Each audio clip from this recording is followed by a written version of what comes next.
It's like in the great stories, Mr. Frodo. The ones that really mattered.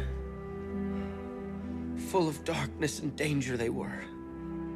And sometimes you didn't want to know the end. Because how could the end be happy?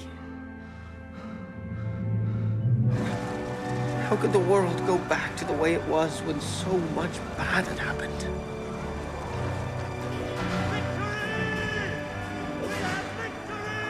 But in the end, it's only a passing thing. This shadow. Even darkness must pass. A new day will come. And when the sun shines, it'll shine out the clearer. Those were the stories that stayed with you. That meant something. Even if you were too small to understand why.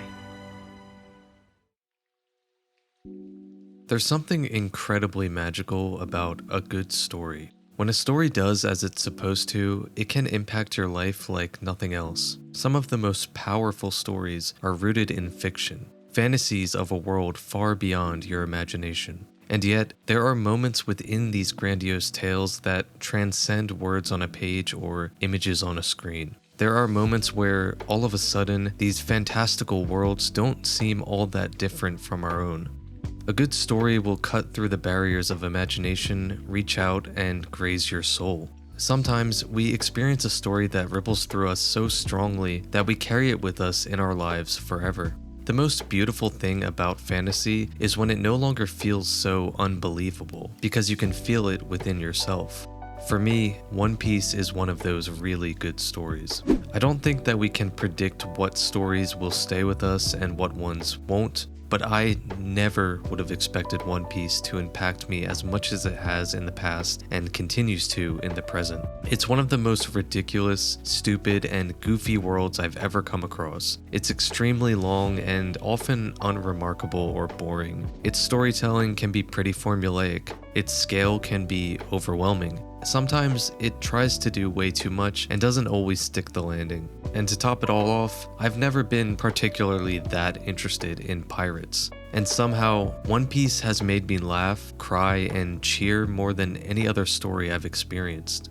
One Piece pulls the entire emotional spectrum out of me without consent. The reason why I love One Piece so much is, of course, not solely due to its ability to make me cry or smile. Many good stories can do that to people, maybe even better than One Piece.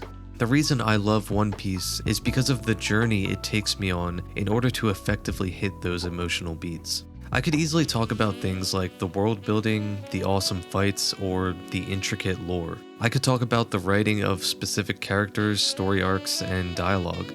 I could honestly talk all day about the many, many things that contribute to my affection for this wonderful story. But what continuously permeates all of those qualities, what manages to stick with me even during times where I haven't read or watched One Piece in months, is the way that it captures the essence of life in its entirety. One Piece is a story that is timeless because of its depiction of the human condition. It fundamentally understands why people are the way that they are and why they become what they become. It understands how the entire world changes and evolves. It explores philosophy and spirituality. It delves into a range of topics such as family, survival, politics, and racism. It explores what these numerous topics mean to different types of people or groups. Most of all, it attempts to humanize every single one of its characters, even the most laughable or evil, because whether or not you like or agree with them, everyone has a story. Fantasy writer Brandon Sanderson once described his series The Stormlight Archive as one that illustrates both great exultation and great despair. I think that One Piece is the same. Time and time again, it brings its audience to some despicable and dark places. Despite its often silly and unserious tone, it dives into trauma, suffering, and oppression in a very realistic manner. Yet at the same time, it carries us into places colored with triumph, perseverance, and hope. It shines a light on some of the most intense pain we can feel as humans, and simultaneously affirms that life is worth living. And I don't think it's executed in a way that feels cheap for either side of that spectrum because of how it captures everything in between. It is only through its enormous length that such nuances and extreme perspectives can truly be displayed. It's symbolic of life itself, how vast and overwhelming it can be. So when I say that One Piece has consistently made me laugh, cry, and cheer, it's only because it serves as a reminder and a reflection of why I feel those same feelings outside of the story. When I watch the tragic backstories, I see the times in which I too have struggled with trauma or pain. When I watch the Straw Hats' conflict during Water 7, I see the times in which I have faced conflict in my own relationships.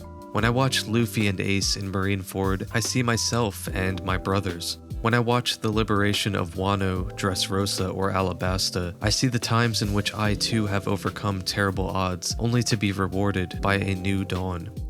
One Piece is one of those stories that does as it's supposed to. It goes beyond fantasy. It has stuck with me even when I didn't quite understand why. It is a story that really matters. That, in a nutshell, is what One Piece means to me. This shit means something to me, man. Hey guys, PK Buggy here. Thank you for watching this video, and more importantly, thank you for 300 subscribers. Your support means the world to me, so to show my appreciation, I'm going to be giving away a couple One Piece related prizes to one lucky winner.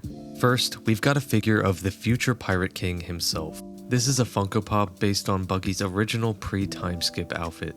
Next, we've got a U2's figure of Zoro, and this is specifically based on his live action counterpart. Then we've got this awesome figure of Rob Lucci by Bandai Namco. I actually own this one myself, and it's a personal favorite. It features him in his most recent outfit as a member of CP0, and it even includes his pigeon. Finally, as a bonus, I'm throwing in this Gear 5 Luffy magnet and a physical copy of the manga's first volume. All of these items are in brand new condition, and the cost of shipping will be covered by me. To enter, all you have to do is 1. Be subscribed to the channel, and 2. Leave a comment below this video describing what One Piece means to you, whatever that may be. That's it. If you want to increase your chances of winning, then refer this video to a friend, and all they'll have to do is mention that you referred them in their comment, and then both of you will each get one extra entry. You'll have until next Thursday, February 6th to enter, and on that Friday, I will announce the randomly selected winner and contact them so that they can claim their prize. Good luck, and I hope to see you again in the next video.